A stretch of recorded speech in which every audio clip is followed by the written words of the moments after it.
Umaga ng linggong iyon, the day of her wedding day. Dapat sana garden wedding, pero dahil bigla na lamang bumuhos sa malakas na ulan, kaya sa malaking sala na mansyon ng mga Mondragon, ginanap ang kasal nila ni Cleo.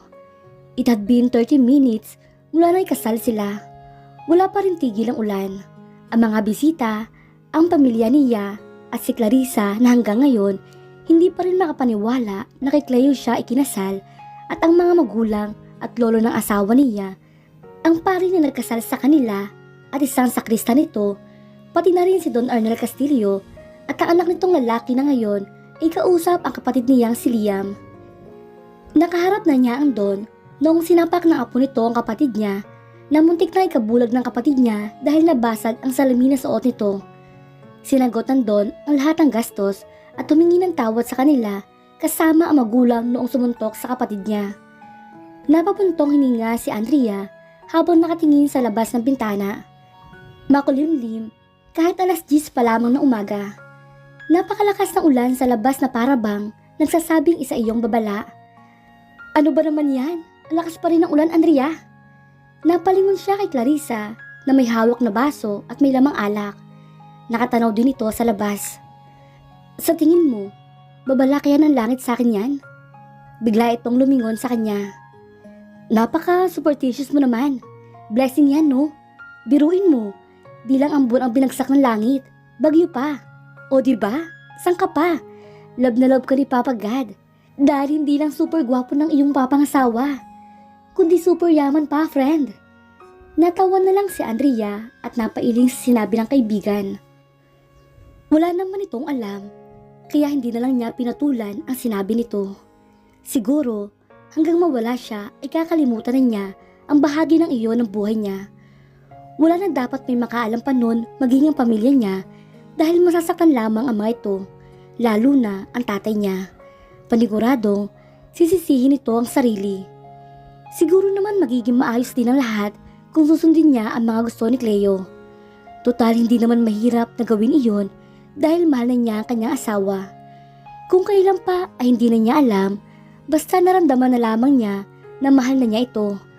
After all, hindi naman ito ganoong kasama. Binuhay nito si Gary kahit na andito ang lahat ng pagkakataon para pabayaan na lang ang pinsan. Hindi niya alam kung ano nangyari dito, kung bakit bigla na lang ito nagbago at para naging ibang ito sa kanya. Hindi kaya mahal din ako ni Cleo? Bulong niya sa isip. Yun lang naman ang naiisip niyang dahilan kung bakit siya nito pinilit magpakasal. Uy, si Amira ba yun? Sinig ko siya ni Clarissa at may tinuro sa kanya. Sunundan niya ang tingin na tinuturo nito. Nakita niya ang isang babae na kausap ng asawa niya. Maganda ito sa suot na maiksing dress na hapit dito. Napakaputi ng balat nito na para bang binabad sa gatas. Si Amira nga! Wow! Lalo siyang gumanda! Kumunot ang noo ni Andrea, hindi lang dahil naalala niya kung sino ito, kundi dahil na rin sa sobrang lapit ito sa kanyang asawa. Halos nakalapat na ang bahaging itaas ng katawan nito sa braso ni Cleo. Wala sa loob, naniyuko niya ang sariling katawan. Naku girl, nagmukhang pasas siyang sayo. Nakakalokong sabi ni Clarissa na nakatingin din sa bahaging iyon ng katawan niya. Pinamulan siya ng mukha dahil sa sinabi nito. Lapitan mo na ang asawa mo, Andrea, at bakuran. Udiyok nito sa kanya. At bakit ko naman gagawin yun? Takang tanong ko dito. Pero sa totoo lamang, naisip na rin niyang gawin iyon, dangan nga lamang at inabot siya ng hiya. Aba, eh diba? Ex niya yan? Sumunod pa yan kay Cleo sa US, diba? Ako naman, bakuran mo na ang asawa mo. Dahil uso ang sulutan ngayon. Kilala mo ba si Pia? Yung may hawak ng Section A? Kilala niya ang tinutukoy nito. Co-teacher din nila sa school na pinagtuturuan nila. Yung asawa nun, kababata niya. Pero wag ka. After 2 years of marriage, ayun at may babae naman loko. Kilala mo ba kung sinong babae na yon? Naku, di ka maniniwala. Ipinaikot pa nito ang mga mata. Sino naman? Curious sa tanong niya dito. Kahit gusto niyang mapailing dahil umandar na naman ang magiging intrigera at ismosa ng kaibigan, Lumapit ito sa kanya at bumulong. Si Cathy, yung tindera ng pharmacy at pinsan niyang si Amira. Kaya huwag kang pakampante sa mga babaeng kagaya niya dahil magagaling ang mga yan. Dagdag pa nito at nilagaw kang hawak na alak. Parang may pinaghuhugutan ang kaibigan niya. Binaring ni Andrea uli ang tingin sa asawa na ngayon ay masaya-masaya na nakikipagkwentuhan kay Amira. Nakaramdam siya ng inis at selos. Naglakad siya palapit sa asawa. Iniwan si Clarissa na nag-cheer pa sa kanya. Cleo, tawag niya dito. Agad namang bumitaw ito sa pagkakakapit ni Amira at sinalubong siya. Hinalikan siya nito ng mabilis sa mga labi, saka hinapit ang baywang niya at dinala sa kausap nito. Ikinatuwa niya iyon lalo na nang makita niya kung paano tumalim ang mga mata ni Amira sa kanya. Pero saglit lang at buong kaplastikan na rin itong ngumiti sa kanya. Siya nga pala, Amira. Meet my lovely wife, Mrs. Andrea de Guzman Mondragon. Magiliw na sabi ni Cleo. Nalanghap niya ang amoy alak sa hininga nito. Medyo namumula na rin ang mga pisngi nito. Nice to meet you, Andrea. Inilahad ni Amira ang kamay sa kanya. Inabot niya yon kahit medyo naiilang siya. Naramdaman niya ang pagpisil nito sa kamay niya. Pinilit niyang hindi mapangiwi. Pasimple niyang hinila ang kamay niya sa babae at ikinapit ang braso sa asawa niya. Sumunod ang mata roon ni Amira. May nakita siyang panibugho sa mga mata nito. Kumapit naman ito sa kabilang braso ng asawa niya at humawak doon. At halos nakadikit na ang katawan nito sa asawa. Pinilit niyang huwag sumimangot. Halata naman nangaasar si Amira at hindi niya bibigyan ng kasiyahan ng babae na makitang naiinis siya. Pwede ko bang mahiram itong iyong asawa? Matamis na nakangiti nitong baling sa kanya. May pinangako kasi itong asawa mo sa akin na ibibigay niya. Makahulugan itong tumingin sa asawa niya. Right, Cleo? Naikuyom ni Andrea ang kanyang kamay. Ano naman kayang bagay na ibibigay dito ng asawa niya? Oo nga pala. Doon tayo sa library. Muntik na niyang makurot si Cleo nang bigla na lamang itong bumitaw sa kanya. Hintayin mo ko rito, Andrea, sabi nito at umalik pa sa pisngi niya. Susundan niya sana ang mga ito pero nakalapit sa kanya ang lola Karen niya. Andrea, apo, tawag nito sa kanya. Lola Karen, napipilitang hinarap niya ito. Kamay uuwi na at ang inyong itay ay lasing na. Ipapahati daw kami ng daddy ni Cleo kaya huwag ka na mag-alala, apo. Asan pala ang asawa mo? May kinakausap lang po na investor sa itaas. Nalukot ni Andrea ang suot na puting dress na hanggang tuhod lang haba. Hindi niya masabi may kausap na ibang bae ang magaling niyang asawa. Ay ganun ba, apo? O siya, kami ay tutuloy na. Sabihin mo lang sa asawa mo, apo. Humalik pa ito sa pisngi niya. Sumama siya sa lola niya hanggang sa sasakyan. Nandoon rin ang ama niya at kanyang kapatid. Nagpaalam siya sa mga ito at nangakong dadalaw sa mga ito. Nang makaalis na ang sasakyan, ay agad siyang bumalik sa loob. Nadaanan niya pa si Clarissa, nakausap si Jerry, ang sekretary ni Cleo. Mabilis siya umakyat sa taas, papunta sa library ni Cleo. Dalawang library sa mansyon, ang isa ay sa left wing ng second floor at ang isa naman ay ang karugtong ng kwarto nilang mag-asawa. At doon siya nagtungo. Nasa pinto na siya at nakita niya na bagya iyong nakaawang. Dahan-dahan siyang sumilit doon. At naitakip niya ang kamay sa bibig para bang mapigil ang malakas na pagsingap. Nandoon nga ang asawa niya, nakaupo sa couch at nasa tabi nito si Amira habang nilalaro ng babae ang kwelyo ng polo ng asawa niya. Parang may tumusok sa kanyang puso sa nakita niya. Malapit na malapit ang mukha ni Amira sa mukha ng taksil niyang asawa. Parang konti na lang ay maglalapat na ang mga labi ng dalawa. Kailan mo ba balak i-file ang annulment papers ninyo? Tanong ni Amira sa asawa niya. Kakakasal ko pa lang, Amira. Sagot naman ni Cleo. Nasaktan si Andrea sa sagot ng asawa niya. Ibig sabihin, may balak itong ipaanal ang kasal nila? And so what? Alam mo, Cleo, tama naman ang Tito Marta. Bakit ba kailangan mo pang pakasalan ng Andrea na yun? Kahit apo pa siya ni Don Luis, mas mayaman pa rin ang mga Mondragon.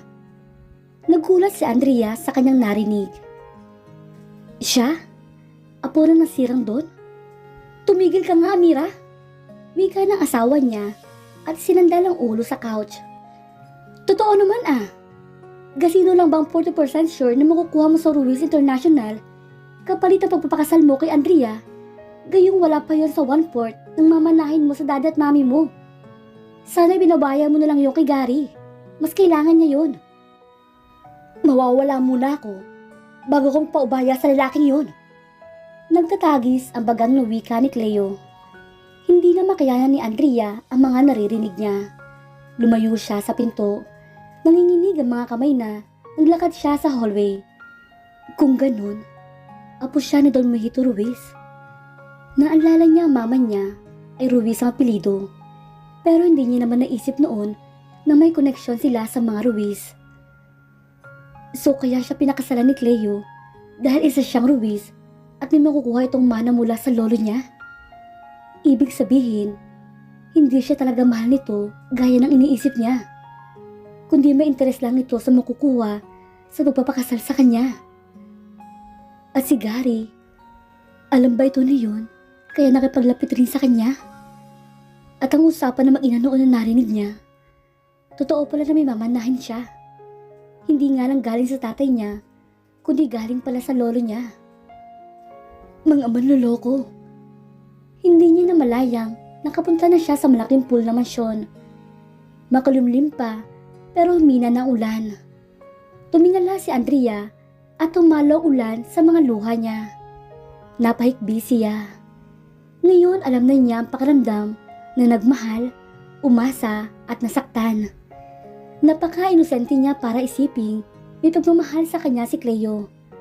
Oo nga at kababata niya ito. Pero kung ikukumpara naman sa mga nakarelasyon nito, may tuturing siyang basahan. Napaka-ilusyonada niya.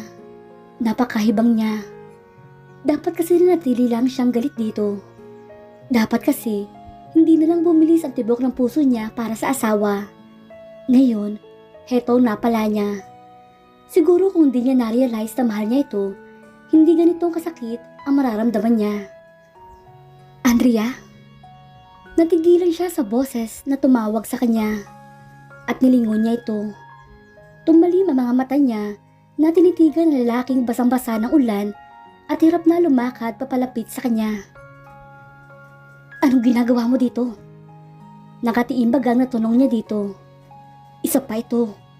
Nasisiguro niya na alam nito ang tungkol sa mana kaya ito nakapaglapit sa kanya. I want to see you. I want to talk to you, Andrea. Anito nang makalapit sa kanya. Akma nito nga hawakan na kamay niya pero mabilis na iniiwas niya iyon.